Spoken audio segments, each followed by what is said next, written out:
أعوذ بالله من الشيطان الرجيم بسم الله الرحمن الرحيم السلام عليكم ورحمة الله وبركاته للنبي المصطفى رسول الله صلى الله عليه وسلم وإلى أرواح والدينا ومعلمينا وذوي الحقوق علينا أجمعين الفاتحة أعوذ بالله من الشيطان الرجيم بسم الله الرحمن الرحيم الحمد لله رب العالمين الرحمن الرحيم مالك يوم الدين إياك نعبد وإياك نستعين اهدنا الصراط المستقيم صراط الذين أنعمت عليهم غير المغضوب عليهم ولا الضالين آمين إن الحمد لله نحمده ونستعينه ونستهديه ونستغفره ونعوذ بالله من شرور أنفسنا ومن سيئات أعمالنا من يهده الله فلا مضل له ومن يضلله فلا هادي له أشهد أن لا إله إلا الله وأشهد أن محمدا عبده ورسوله اللهم صل وسلم على سيدنا محمد وعلى آله وأصحابه أجمعين سبحانك لا علم لنا إلا ما علمتنا إنك أنت العليم الحكيم رب اشرح لي صدري ويسر لي أمري واحلل عقدة من لساني يفقهوا قولي. Yang dihormati Tuan Nazir, Tuan Imam, Tuan Bilal, pegawai serta ahli jawatan kuasa Masjid Al-Ihsan, Kampung Tumbuk Darat, Kuala Langat, Selangor, yang dimuliakan para alim ulama, asatizah di kalangan tuan-tuan dan juga puan-puan, seterusnya muslimin, muslimat, hadirin, hadirat. Alhamdulillah, pertama dan selama-lamanya kita merafakkan kesyukuran kehadiran Allah Subhanahu wa taala atas nikmat iman dan juga Islam yang dikurniakan kepada kita semua. Atas rahmat dan izinnya dapat kita berkumpul pada malam ini bagi menyambung pengajian kita dalam kitab Faham Faraid karangan Al-Fadil Ustaz Hilmi Hanis bin Muhammad. Mudah-mudahan perjumpaan kita termasuk dalam perkara-perkara yang mendapat keridaan Allah Subhanahu wa taala, sekaligus dapat menambahkan amal kebaikan kita ketika kita bertemu dengan Allah fi yaumil mahsyar nanti insya-Allah. Muslimin muslimat yang dirahmati Allah, insya-Allah malam ini kita akan sambung pada muka surat yang ke-20 dalam tajuk besarnya tentang hukum faraid. Malam ini kita masuk dalam subtopik yang kedua, hukum mempelajari ilmu faraid. Perjumpaan yang lepas kita dah bincangkan tentang subtopik yang pertama, iaitu hukum pelaksanaan faraid. Malam ini kita masuk hukum mempelajari. Yang lepas kita ulang sedikit. Hukum pelaksanaan faraid adalah wajib fardu ain kepada setiap mukallaf. Berlaku sahaja kematian, pelaksanaan faraid itu hukumnya wajib ke atas setiap mukallaf, ke atas orang Islam. Apa dalilnya? Dalam Al-Quran banyak Allah menceritakan, memberi amaran, memberi ancaman, memberi perintah. Dalam surah An-Nisa ayat yang ke-11 Allah Subhanahu wa taala berfirman, a'udzubillahi minasyaitonir rajim, yusikumullahu fi auladikum, yang bermaksud Allah perintahkan apa? Perintahkan kepada kamu mengenai pembahagian harta pusaka untuk anak-anak kamu.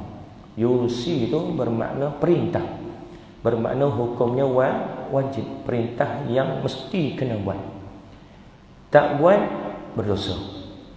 Perintah ada dua, satu perintah wajib, satu perintah sunat. Wajib perintah, kalau tinggal berdosa. Sunat perintah, kalau tinggal tak berdosa. Tetapi dalam ayat ini yusikum adalah perintah wajib.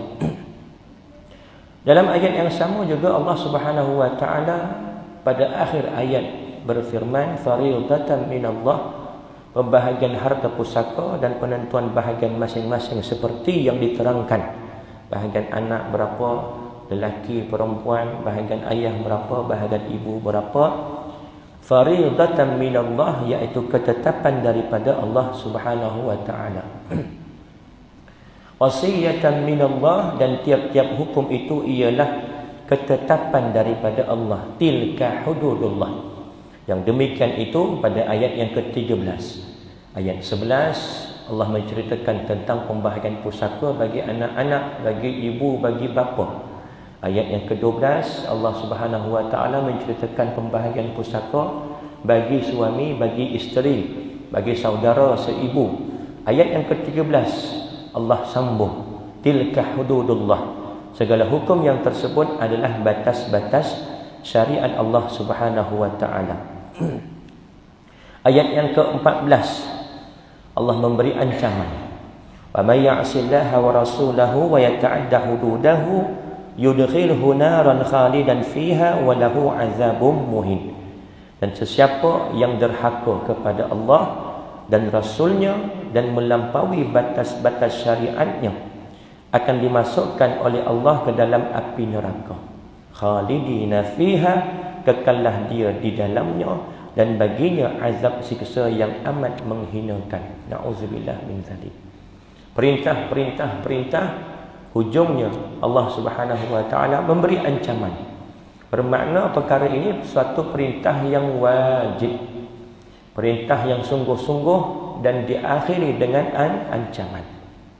Jadi pelaksanaan faraid ini bukan pilihan kedua, bukan pilihan ketiga, bukan bila dah bergaduh waris-waris baru nak kembali kepada faraid, bukan dah berkelahi, bertengkar, berselisih faham baru nak rujuk kepada faraid, nak rujuk kepada Al-Quran, bukan, tetapi ianya pilihan pertama. Selesai masuk dalam kaedah faraid, nak bahagi sama rata ke, nak melepaskan hak semua ke, terpulang. Itu dah dikatakan sebagai takharruj, melepaskan hak.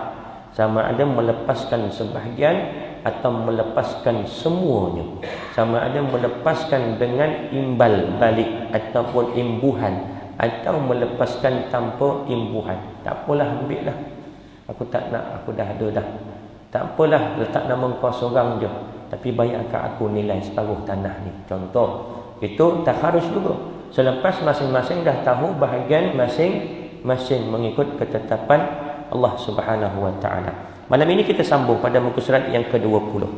Hukum mempelajari ilmu faraid dan menentukan pembahagian kepada ahli waris.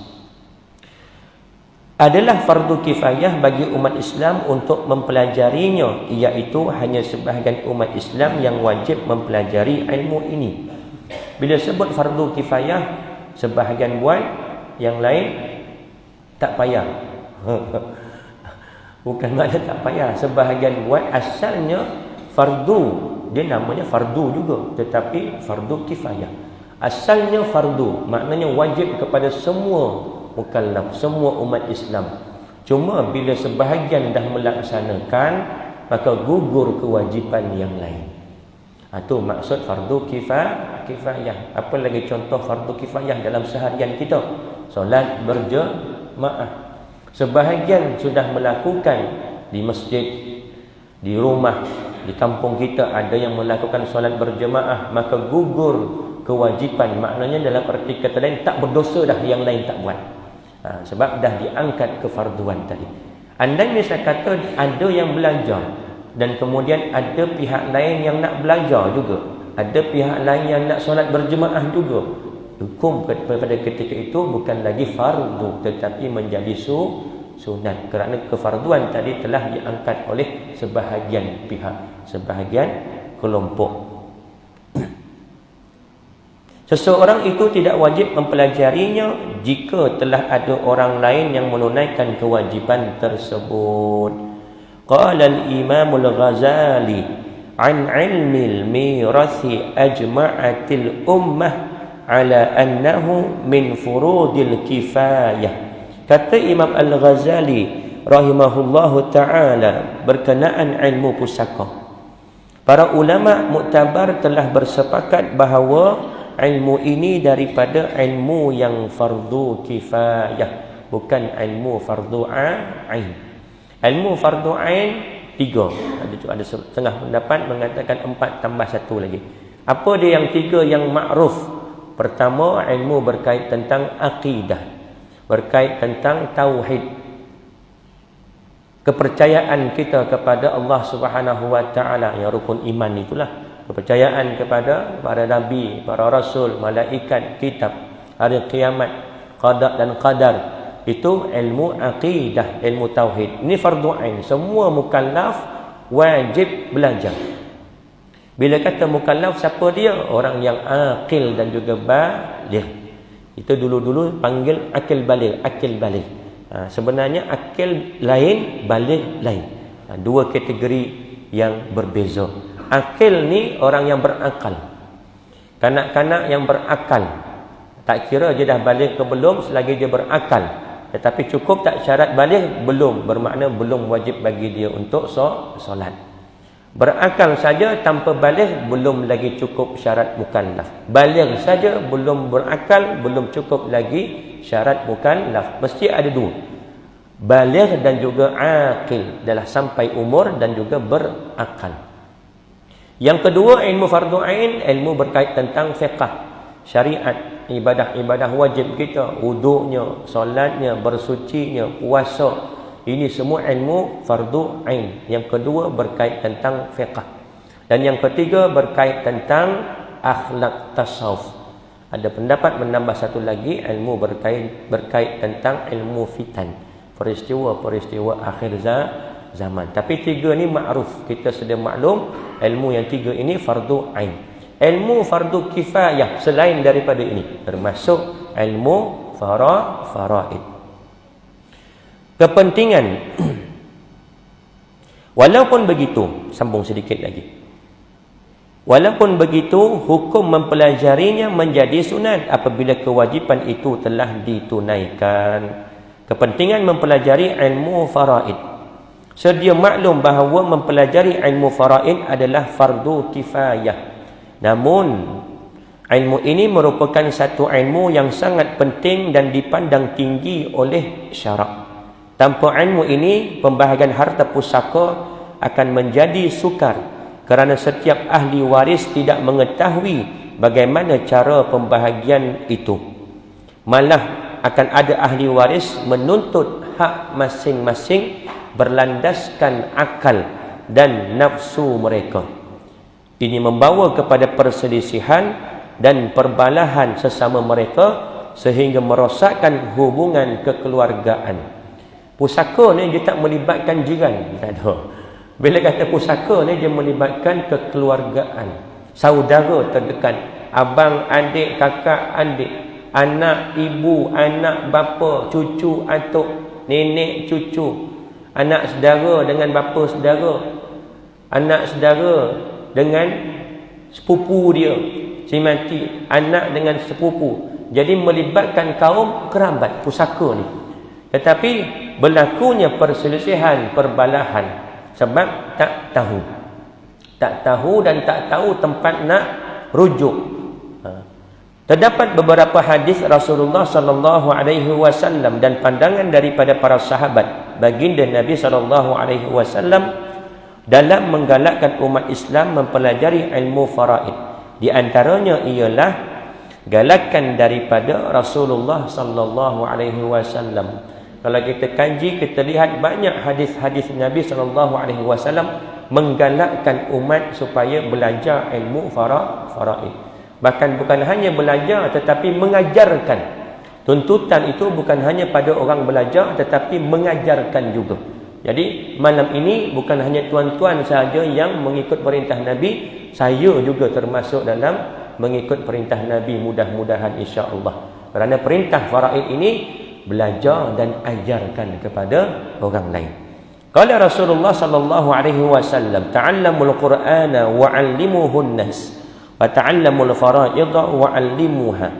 Fa inni imru'un maqbudun wal 'ilmu marfu'un wa yushiqu ay yakhtalifa ithnani fil fariidati wal mis'alati fala yajidani ahadan yukhbiruhuma.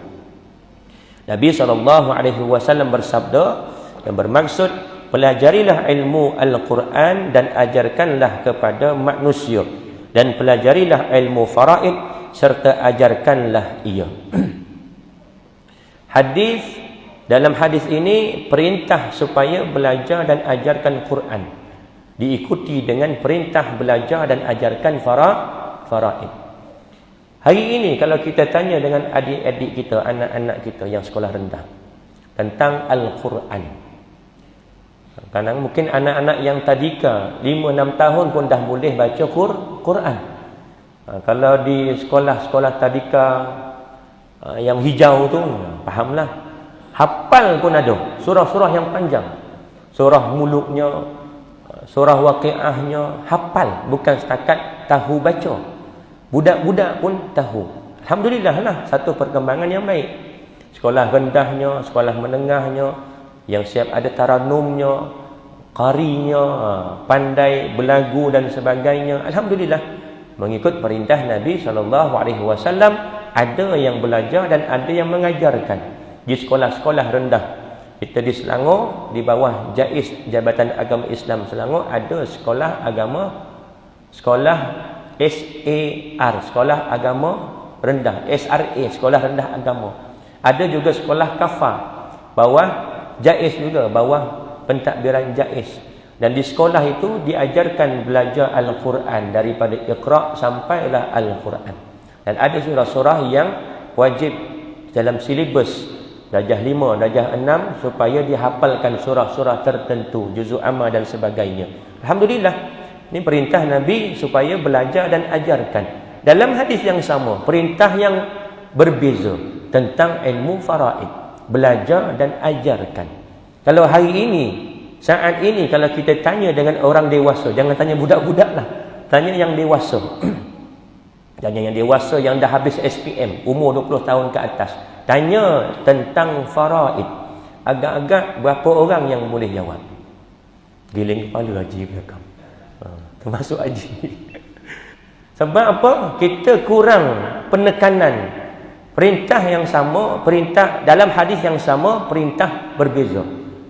Nabi perintah belajar ajarkan Quran, Nabi perintah belajar dan ajarkan faraid, tetapi kita mungkin memberi penekanan pada Al-Quran kerana ada kaitan dalam solatnya, kena baca surah Fatihah. Pada hakikatnya mempelajari ilmu tajwid fardu kifayah, bukan fardu ain. Fardu ain pada surah Al-Fatihah sahaja. Kita mukallaf ini belajar tajwid dalam Al-Quran, fardu ain pada surah Al-Fatihah sahaja. Ini pun menurut pendapat Imam Syafi'i, kerana surah Fatihah merupakan rukun dalam solat. Tak semua hukum tajwid ada dalam surah Fatihah. Tapi yang ada hukum tajwid dalam surah Fatihah wajib kita belajar, fardu ain, kerana menjadi rukun.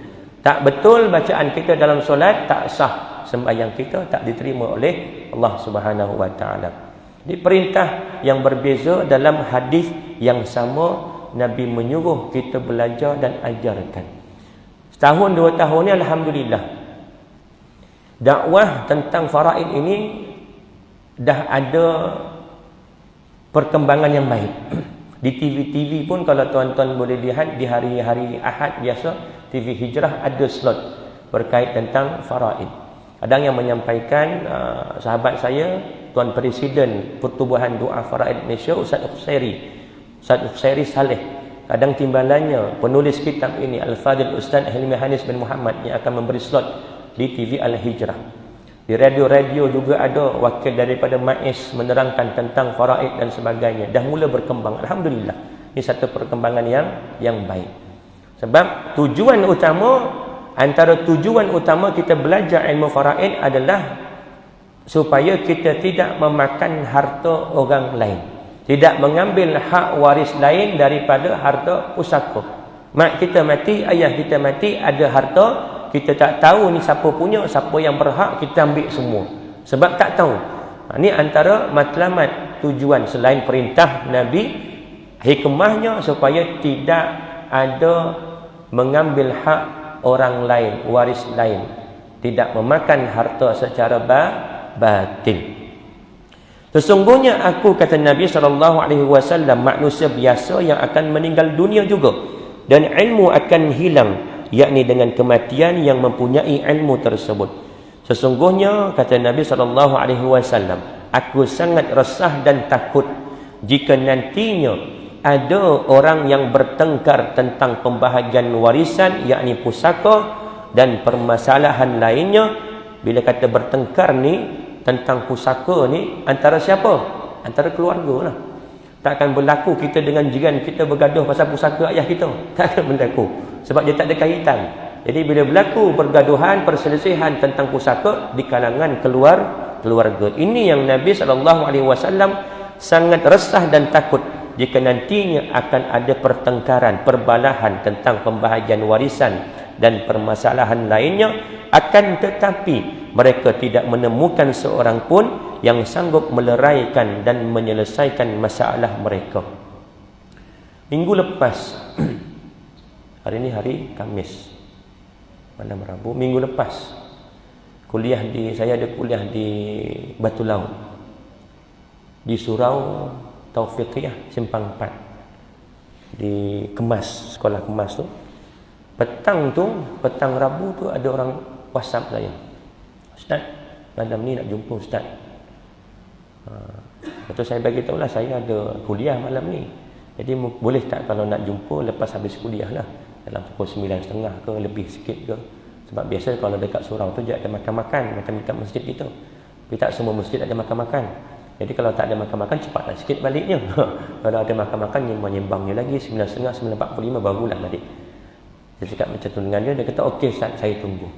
Nak jumpa kat mana? Kita jumpa dekat Medan Selera Batu Laut. Okey, kalau ramai orang macam mana? Kita pergi dekat Syasha yang dekat Pencawang tu lah, kedai Tom Yam Syasha. Last kali jumpa dekat Syasha, sebab dia kata kat Batu Laut tu ramai orang, macam tak sesuai nak bincang. Saya sampai, dia dah sampai dah. Dia dengan isteri dia berdua.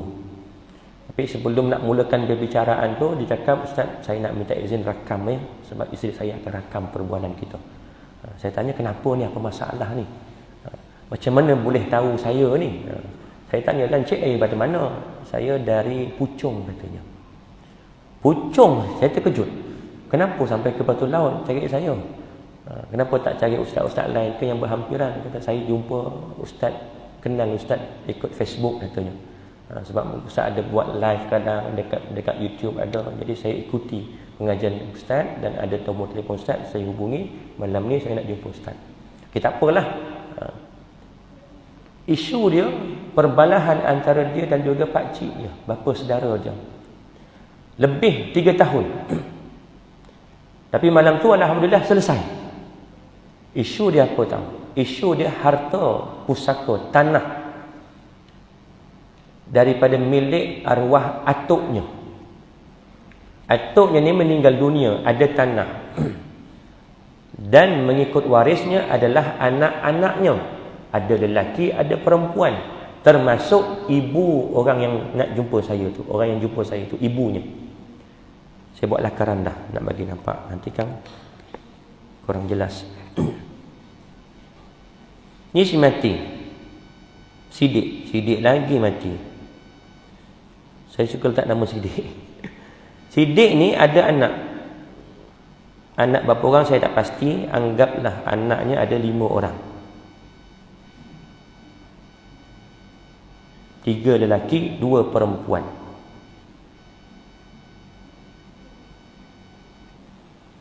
Yang jumpa saya ni, saya bagi nama Abu. Sidik ni meninggal dunia 3 tahun sebelum ni lagi. Saya tak tahu, tak ingat tahun berapa, tapi maknya meninggal dunia sekitar 3 tahun yang lepas, lebih kurang tahun 2020. Jadi datuk ni mungkin meninggal sebelum tu. Kita anggarkan dah 2010. Datuk ini meninggal dunia, Sidik ni meninggal dunia, adalah anak-anak, isterinya dah tak ada, ayah ibu Sidik dah tak ada, jadi anak-anak inilah yang akan mewarisi pusakanya. Ada lelaki, ada perempuan, maka menjadi asabah bil ghairi, dengan nisbah 2 lelaki, 1 perempuan. Dapatlah bahagian pakcik ni, pakcik dia, pakcik kepada Abu. Ini mak kepada abu, ini makcik kepada abu. Tetapi mak kepada abu ni dah meninggal dunia pada tahun 2020, 3 tahun yang lepas. Dalam masa yang sama, tanah milik arwah Sidik ini, arwah datuknya, belum lagi diuruskan. Dalam erti kata, masih lagi geran tanah tu nama Sidik. Bila nama Sidik? Sidik mati 2010. Walaupun anaknya, iaitu ibu kepada abu ni mati juga, tetapi selepas daripada Sidik, maka anak kepada ibu abu ini, ibu dan adik-beradik dia lah senang kata, cucu ni akan termasuk juga sebagai waris. Sebagai waris. Abu ni dia mewarisi harta ibunya yang telah mati tahun 2020, bahagian daripada tanah Sidik. Bukan abu mewarisi harta Sidik, bukan. Mas boleh faham maksud ni? Sebab cucu tak boleh mewarisi harta datuk sekiranya ada anak. Tetapi dalam isu ni, abu bukan mewarisi harta Sidik, dia mewarisi harta ibunya. Anggaplah nama ibunya Ros. Abu mewarisi harta Ros, yang mana Ros dapat harta tu daripada pusaka Sidik. Jadi semasa hidup Ros ni, dia ada berkata dengan adik-beradiknya yang lain, dengan pakcik-pakcik, makcik abu ni lah, harta tanah ayah ni, iaitu Sidik ni, aku tak nak. Tak apalah, korang ambil lah, aku tak nak tanah tu. Jadi semasa hidup Ros, dia dah memberikan haknya, melepaskan haknya, dalam erti kata lain, hibah kepada adik-beradiknya, iaitu pakcik dan juga makcik abu ni semasa hidup. Walaupun belum tukar nama, kerana proses untuk tukar nama sampai sekarang masih berjalan. Dan abu serta adik-beradiknya yang lain juga termasuk sebagai waris dalam bicara kuasa yang akan berlangsung tak lama lagi ni. Jadi kata abu, saya tanya dengan kawan-kawan lain, ustaz-ustaz lain, bukan ustaz lah, dia tanya dengan orang yang mungkin bahagian pusaka, bahagian pejabat tanah. Dia kata, saya ada hak, ustaz, dia kata. Saya ada hak, alasannya kerana tanah arwah atuk belum tukar nama. Bermakna saya waris yang boleh menuntut hak bahagian mak saya. Dia cakap macam tu. Jadi malam ni saya tergerak nak jumpa ustaz, nak tanya ustaz. Bila saya dengar cerita macam ni, poinnya saya dah jumpa, iaitu semasa hidup Ros ni, ibunya, dia dah melepaskan hak, dah hibah tanah bahagian dia kepada adik-beradik yang lain. Sampai situ full stop, dah tak perlu nak buat kira-kira lagi dah untuk abu dan adik-beradiknya. Tak perlu nak terangkan lagi dah apa nak kena buat, dengan pihak mana nak kena berurusan. Situ sudah cukup jawapannya. Dah jumpa jawapannya, iaitu jawapannya abu dan adik-beradik yang lain tidak ada hak daripada tanah Sidik. Dari segi hukum, dari segi undang-undang, dia boleh fight, dia boleh dapat, kerana nama belum tukar lagi daripada nama Sidik kepada waris yang masih hidup saat ini. Jadi bila berlaku kematian, ini dinamakan sebagai munasakhat, kematian berlapis. Satu lapisan, iaitu Ros mati. Bila Ros mati, ada tak bahagian dia? Ada, tetapi kepada waris Ros pula. Macam berlaku anak dan juga bapa aksiden, kemalangan dalam kereta. Kemalangan naik kereta, kemalangan, na'udzubillah min zalik, pergi ke hospital, ayahnya meninggal tarikh sekian-sekian, jam 9 malam contoh.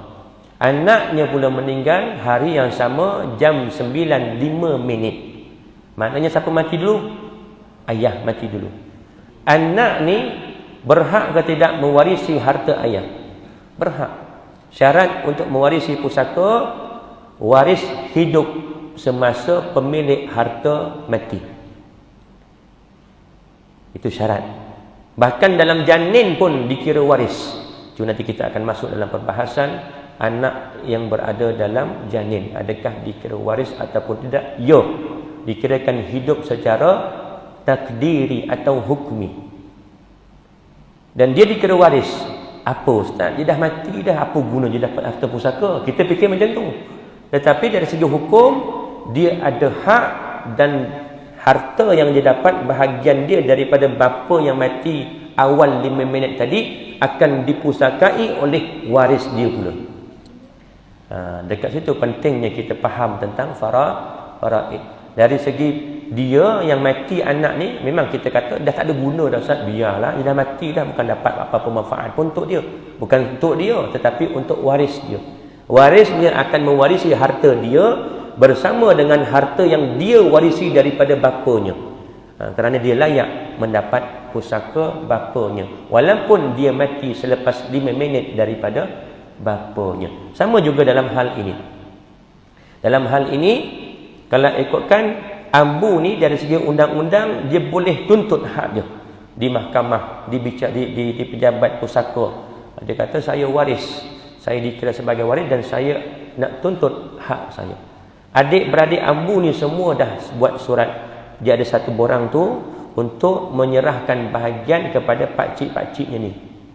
Maknanya semua ni dah maklum, termasuk abu dan adik-beradiknya dah pun maklum bahawa Ros semasa hidupnya dah menyerahkan bahagian dia kepada adik-beradik yang lain. Termasuk abu pun dia kata saya memang dengar daripada mula mak saya cakap macam tu, dia dah bagi. Tetapi dari segi hukum setahu saya Ustaz, dia kata macam tu. Faraid ni wajib. Jadi bagi dia ada hak.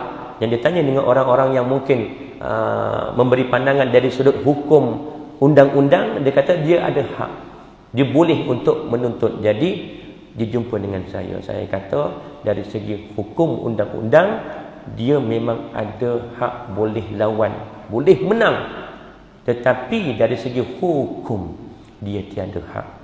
Alhamdulillah Ustaz, dia kata malam ni juga saya akan isi borang tu bagi kat pakcik saya. Sampai dekat Puchong, dia WhatsApp saya, dia bagi gambar borang tu, dia dah bagi screenshot hantar kepada pakcik dia. Selesai. 3 tahun perbalahan itu. Ni daripada hadis Nabi ini, yang Nabi sangat resah dan takutkan akan datang, akan berlaku pertelingkahan. Pertelingkahan, pergaduhan di antara keluarga. Bila kata pusaka ni bukan dengan orang luar, tetapi keluarga, pakcik, anak saudara, adik-beradik, mak ayah, anak. Dan tidak ada orang yang boleh menyelesaikan. Ini yang Nabi SAW risaukan dan takutkan. Berapa dah jam? 8.20. Azan pukul 8.33.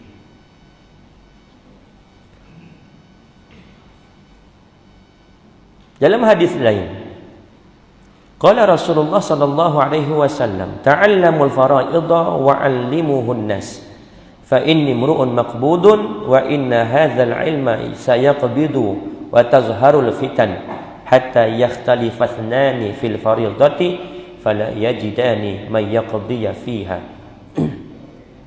Nabi sallallahu alaihi wasallam bersabda, pelajarilah ilmu faraid serta ajarkanlah kepada manusia.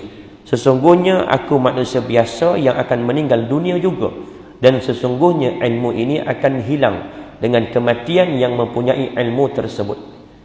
Dan timbulnya fitnah sehingga ada orang yang bertengkar tentang pembahagian warisan, akan tetapi mereka tidak menemukan seorang pun yang dapat menyelesaikan pembahagian tersebut. Dalam hadis lain, Nabi SAW bersabda, qala Nabi SAW, ta'allamul fara'idha wa 'allimuha fa innaha nisful ilmi wa huwa yunsa wa huwa awwalu syai'in yunza'u min ummati. Daripada Abu Hurairah radhiyallahu anhu berkata bahawa Rasulullah SAW bersabda, pelajarilah ilmu faraid serta ajarkanlah. Sesungguhnya ia adalah setengah daripada ilmu dan ia akan dilupakan. Dan sesungguhnya ia adalah ilmu yang pertama yang akan dicabut dari umatku. Berdasarkan hadis tersebut, ilmu faraid itu merupakan setengah daripada ilmu. Bukan bermaksud ilmu kat dunia ni contoh ada 10, 5 tu faraid, bukan tu maksudnya. Tetapi kata ulama, menurut pandangan ulama adalah kerana manusia itu terbahagi kepada 2 keadaan. Keadaan yang pertama iaitu keadaan semasa kita hidup. Jadi bila kita hidup berkait dengan ilmu kehidupan, tentang solatnya, tentang zakatnya, hajinya, puasa dan sebagainya. Ilmu yang berkait semasa kita hidup. Dan ada lagi keadaan, iaitu keadaan mati, yang mana ada ilmu yang berkait dengan keadaan mati, seperti pusaka, faraid, wasiat dan sebagainya. Sebab itu dalam hadis Nabi SAW, fa innaha nisful ilmu, separuh daripada ilmu, 1/2 kata ulama, kerana keadaan kita ini ada dua saja, keadaan hidup dan keadaan mati. Dan ilmu faraid ini merangkumi keadaan mati kita, jadi setengah daripada ilmu. Bukan kalau contoh ada 100 ilmu kat dunia ni, 50 ilmu faraid, bukan tu maksudnya. Tapi maksudnya keadaan kita ada dua, satu ketika hidup, satu ketika mati. Yang kedua, galakan daripada sahabat baginda sallallahu alaihi wasallam. Sayyidina Umar bin Khattab telah berkata, ta'allamus sunnah wal fara'idha wal lahna kama ta'allamuna al-Qur'an. Pelajarilah ilmu as-sunnah, faraid dan ilmu bahasa Arab sebagaimana kamu mempelajari Al-Quran. Bagaimana anak-anak, adik-adik kita pelajari Al-Quran dengan baik, tajwidnya, panjang pendeknya, siap hafalnya. Begitu juga tuntutan daripada Umar Al-Khattab supaya kita belajar tentang faraid. Pada tahun ke-18 Hijrah, tahun 18 Hijrah, siapa khalifah Ar-Rashidin yang menjadi khalifah pada saat itu? Adik-adik bab sirah, siapa boleh jawab? 18 Hijrah siapa menjadi khalifah? Sayyidina Umar Al-Khattab. Tahun bila Umar Al-Khattab menjadi khalifah? Bermula pada tahun bila? Sirah ni tahun 13 Hijrah. Pada tahun 18 Hijrah bermakna habis sepenggal lah. Kalau kita panggil sepenggal lah 5 tahun. Kalau di Malaysia 5 tahun tu sepenggal lah.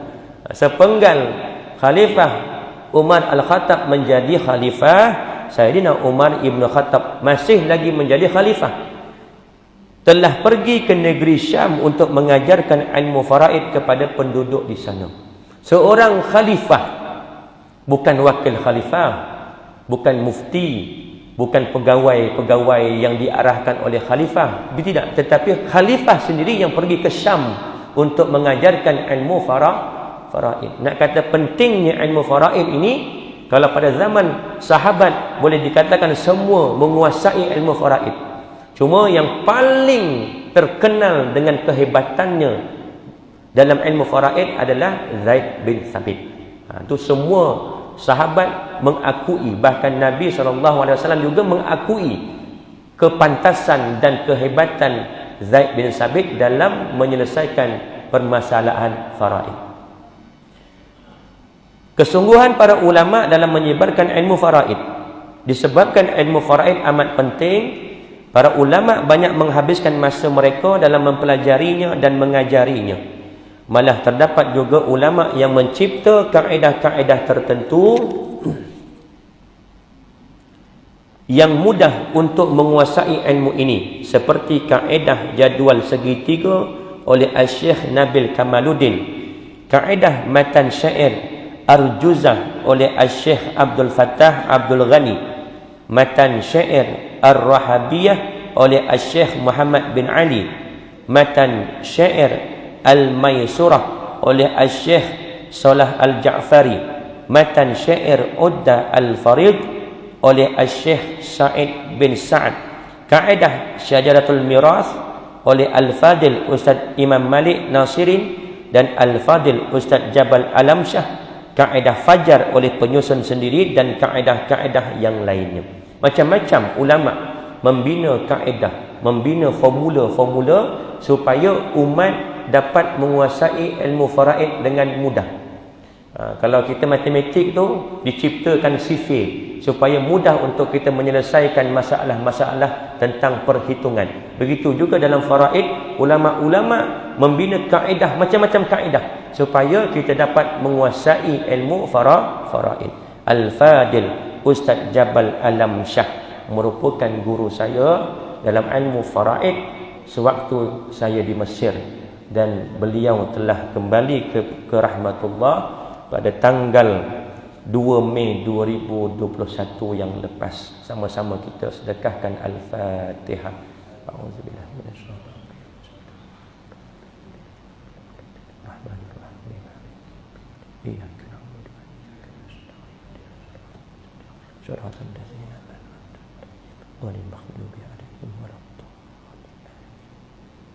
Ustaz Jabal Alam Shah lebih dikenali sebagai Ustaz Jabal An. Kami anak-anak Malaysia, bahkan anak-anak Indonesia, Singapura, ada yang Thailand yang boleh bercakap Melayu, ramai yang mengambil sanad daripada pengajian faraid daripada almarhum. Termasuk saya, termasuk juga penulis kitab ini, Al-Fadil Ustaz Hilmi Hanis bin Muhammad, juga merupakan pemegang sanad sejarah miras daripada almarhum Ustaz Jabal Alam Shah. Mudah-mudahan pengajian kita ini beliau di sana mendapat juga keberkatan dan manfaatnya, iaitu antara 3 perkara yang mana bila kita mati, iza mata ibnu adam inqata'a amaluhu illa thalatha, terputusnya amalan anak Adam ini bila dia mati kecuali 3, iaitu antaranya sedekah jariyah, yang kedua doa anak yang soleh, yang ketiga ilmu yang bermanfaat. Mudah-mudahan dengan adanya pengajian kita, dia juga mendapat manfaat pahala berterusan. Dan kalau saya mati pun nanti, mudah-mudahan ada juga ganjaran untuk saya ketika saya di alam kubur nanti, insya-Allah. Sahabat yang mahir ilmu faraid, insya-Allah saya rasa cukup sekadar ini. Kita akan sambung pada perjumpaan akan datang. Kalau ada soalan 1-2 kita akan bincangkan. Ya.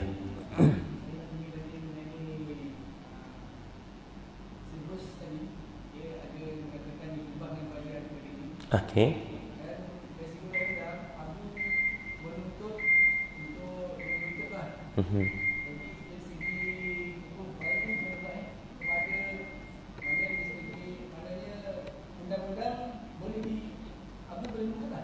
Dari segi undang-undang.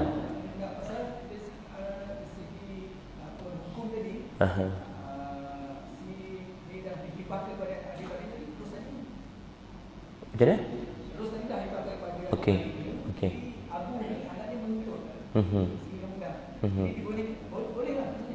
Dari segi undang-undang boleh. Bahkan dia boleh menang. Bahkan dia boleh menang. Sebab tu dia kena buat satu, dia kena isi satu form surat mengesahkan dia menyerahkan bahagian dia kepada pakcik dia. Dan surat itu baru dia akan dibawa ke dalam perbicaraan, bicara kuasa nanti untuk mengesahkan bahawasanya abu dan adik-beradik yang lain menyerahkan bahagian mereka. Dari segi undang-undang mereka memang ada bahagian daripada Ros, kerana Ros mati kemudian daripada si Dik tadi, atuknya. Cuma dari segi hukum, bila saya cerita tentang hukum, dia rasa alhamdulillah Ustaz, lapang dah saya. Sebab dunia ni kita boleh nak tipu ni macam-macam cara tipu. Jangankan harta yang melibatkan hibah saja, yang melibatkan wasiat pun banyak yang berlaku. Banyak yang berlaku, waris tidak laksanakan wasiat si mati, dia ambil harta tu untuk guna dia. Kita kena faham dalam proses untuk pembahagian faraid ini, perkara pertama daripada harta si mati, apa yang waris kena buat? Perkara yang berkait tentang hak harta tadi. Contoh ada fidyahnya, ada ar-rahnunya, kena selesaikan pengurusan jenazahnya. Kalau misalnya kata memerlukan duit, ambil harta si mati, gunakan untuk pengurusan jenazahnya, mandinya, kafannya, solat kebuminya. Kalau ada dikenakan cas 500, ambil wang si mati, gunakan. Ini wajib. Perintah sebelum daripada faraid. Kemudian hutang si mati dengan Allah. Hutang apa? Kalau misalnya kata ada puasa yang tertinggal, wajib bayar fidyah. Kalau ada haji yang belum tertunai, ada duit tapi belum sampai giliran, maka wajib waris ambil harta si mati untuk badal haji si mati. Itu hutang dengan Allah. Hutang dengan manusia, ini biasa. Ini biasa kita dengar. Habis ke bumi, habis solat jenazah, biasa waris akan berucap, saya si Fulan bin si Fulan merupakan waris kepada arwah. Andai misal kata arwah ada berhutang, boleh berurusan dengan saya. Ini hutang dengan manusia yang biasa kita dengar. Dah selesai itu, ada tak lagi kewajipan waris? Ada. Melaksanakan wasiat sekiranya ada. Wasiat ini wasiat si mati yang cukup syarat sahnya, cukup rukunnya, maka wajib waris laksanakan. Syaratnya tidak lebih daripada 1/3. Bukan untuk perkara maksiat, bukan kepada ahli waris. Andai misalnya kata melanggar syarat tadi, dibagi kepada ahli waris lebih daripada 1/3, kena mendapat persetujuan daripada ahli waris yang lain untuk laksanakan wasiat tadi. Kalau misalkan ada cukup syarat, wajib waris untuk laksanakan wasiat tadi. Ini banyak berlaku. Hutang biasa orang akan tuntut sebab melibatkan kita dengan orang lain. Aku pinjam duit engkau RM10, besok mati aku, dia akan datang jumpa waris kita untuk menuntut hutang. Sebab melibatkan dua pihak. Tetapi wasiat ni kadang-kadang melibatkan dua pihak, kadang-kadang tak melibatkan pihak yang kedua. Contoh, Mat, nanti kalau ayah dah mati, tanah kat ujung kampung 1 ekar tu kamu berikan kepada pihak masjid untuk diwakafkan. Masjid tahu tak? Tak tahu. Boleh jadi tahu, boleh jadi tak tahu. Tapi kalau cerita ini, masjid tak tahu lagi. Esok mati ayah ni, mat ni kata dalam hati dia, kalau aku tunaikan wasiat ini, sebab wasiat sebelum faraid, tanah dekat situ akan diberi kepada masjid. Kalau aku senyap-senyap, tanah tadi akan termasuk dalam harta pusaka yang difaraidkan. Nampak? Ini amanah. Hukum berwasiat sunat. Asalnya wajib. Kutiba alaikum idza hadara ahadakumul mautu in taraka khairan wasiyah. Wajib wasiat kepada ibu bapa dan kerabat sebelum turun ayat faraid. Turun ayat faraid, hukum wajib wasiat tadi dimansuhkan menjadi sunat. Kerana wasiat kepada ibu bapa dan kerabat dah tak boleh lagi dah. Dah tak boleh lagi dah. Wala fala wasiyata liwarithin, kata Nabi sallallahu alaihi wasallam. Tidak ada lagi wasiat kepada ahli waris kerana ahli waris ini dah dapat bahagian melalui faraid. Maka dimansuhkan hukum wajib wasiat tadi menjadi sunat. Walaupun sunat untuk kita membuat wasiat. Kalau aku mati nanti, kalau aku mati nanti, wasiatnya dikaitkan dengan mati. Hibah tak ada. Nah, ambil RM10, itu hibah. Dia bagi masa hidup. Wasiat ni bila dia kait dengan mati. Kalau aku mati nanti, kalau aku mati nanti. Itu makna wasiat. Nak bagi mudah faham. Kita buat wasiat sunat. Tetapi pelaksanaan wasiat tadi, waris menjadi wajib untuk dia melaksanakan. Jadi sama juga dalam keadaan tadi. Dari segi undang-undang, kalau dia senyap, dia boleh dapat semua harta pusaka, termasuk harta yang ayahnya dulu dah wasiatkan dah, tapi dia senyap-senyap, dia tak bagi tahu pun dekat orang. Dapatlah dekat dunia undang-undang, tetapi hukumnya makan harta batil. Kullu lahmin nabatat min haramin fannaru aula bih. Tiap-tiap daging yang tumbuh dalam badan kita, kata Nabi SAW, daripada sumber yang haram, fannaru aula bih, maka nerakalah tempat utamanya. Jangan main-main. Dalam bab hukum malam ni kita bincang tentang hukum pelaksanaan wajib, hukum belajar fardu kifayah. Walaupun fardu kifayah, tetapi penekanan para sahabat, penekanan Umar Al-Khattab, penekanan para ulama dalam menyebarkan dakwah faraid ini cukup tegas. Kerana ilmu ini ilmu antara yang penting yang diperintahkan oleh Nabi supaya belajar dan ajarkan. Bukan hanya belajar tetapi ajarkan. Wa huwa yunsa, kata Nabi, dan dia antara ilmu yang dilupakan. Tuan-tuan, sebulan sekali mungkin boleh lupa. Jangankan yang belajar, yang mengajar pun boleh lupa. Kalau saya berhenti mengajar 2 bulan, 3 bulan cukuplah. Boleh jadi lupa. Sebab tak dipraktikkan. Tak diamalkan mengajar tu. Jangankan yang belajar, yang mengajar, yang pernah tahu pun boleh lupa. Yang pernah belajar pun boleh lupa apa yang dia belajar. Sebab kata Nabi, wa huwa yunsa, dan dia antara ilmu yang akan dilupakan. Wallahu a'lam. Ada lagi soalan satu lagi. Tadi ada angkat tangan. Ada? Ada. Lupa dah nak tanya apa. Okey, kalau tak ada saya rasa cukup sekadar itu. Kita sambung pada minggu depan ke minggu depannya lagi. Minggu yang ketiga. Minggu yang ketiga, hari Khamis malam Jumaat. Cukup sekadar itu. Yang baik itu datang daripada Allah, dan kurang lemah itu datang daripada kelemahan diri saya. Saya mohon maaf, mohon ampun. Andai kita kasar bahasa, terberes hati tuan-tuan dan juga puan-puan, kita tangguh dengan tasbih kafarah dan suratul Asr. Subhanakallahumma bihamdika, asyhadu an la ilaha illa anta, astaghfiruka wa atubu ilaik.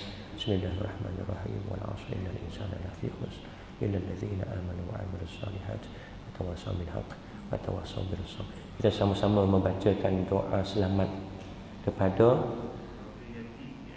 keluarga Yati bin Aziz binti Aziz.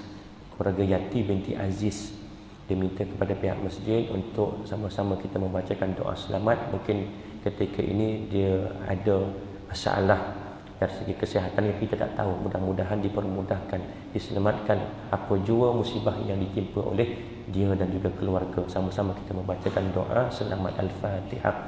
A'udzubillahi minasyaitonir rajim. Bismillahirrahmanirrahim. Alhamdulillahirabbil alamin. Arrahmanir rahim. Maliki yaumiddin. Iyyaka na'budu wa iyyaka nasta'in. Ihdinas siratal mustaqim. Siratal ladzina an'amta 'alaihim ghairil maghdubi 'alaihim waladdallin. Bismillahirrahmanirrahim.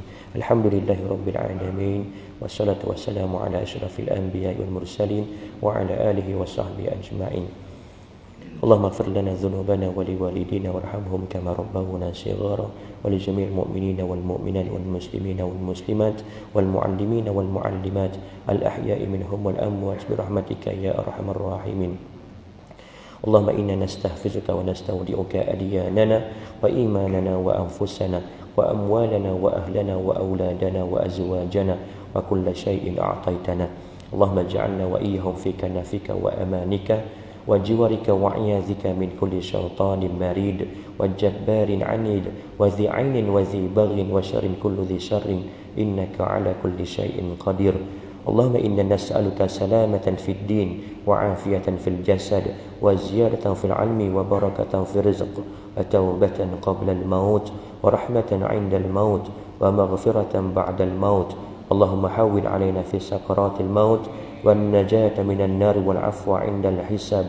اللهم سلمنا وسلم ديننا وسلم إيماننا وسلم توحيدنا وسلم معرفتنا وسلم أرواحنا وسلم أجسادنا وسلم كل شيء أعطيتنا.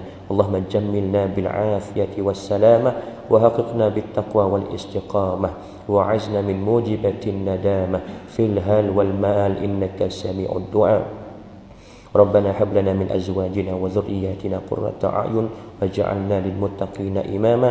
ربنا آتنا في الدنيا حسنة وفي الآخرة حسنة وقنا عذاب النار. وصلى الله على سيدنا محمد وعلى آله وصحبه وبارك وسلم والحمد لله رب العالمين. السلام عليكم ورحمة الله وبركاته.